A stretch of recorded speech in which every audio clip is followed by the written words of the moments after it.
Ano po mga idea na pampaswerte sa paglipat ng bagong bahay? Bago natin ito sagutin mga kapakbet, magbibigay muna ako ng mga feng shui tips kapag lilipat sa bagong bahay.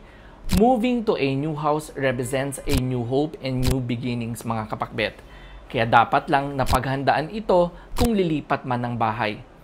First thing you should do ay select the best date for moving to your new house. You can use the Feng Shui Almanac and Planner 2025 for date selections. Next naman ay mag-general house cleansing sa bagong bahay bago lumipat. And of course, kapag lilipat na, maintain a positive energy.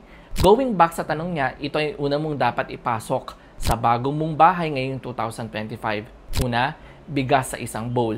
This represents a prosperous new life and new house. Pangalawa, mga barya sa isang garapon. Represents a new life full of wealth. Pangatlo, new things like shoes, slippers, at iba pa. It represents a new beginnings. Pang-apat, fruits. Sana ay may natutunan kayong bago mula sa amin. Master Michael here, simplifying Feng Shui for everyone.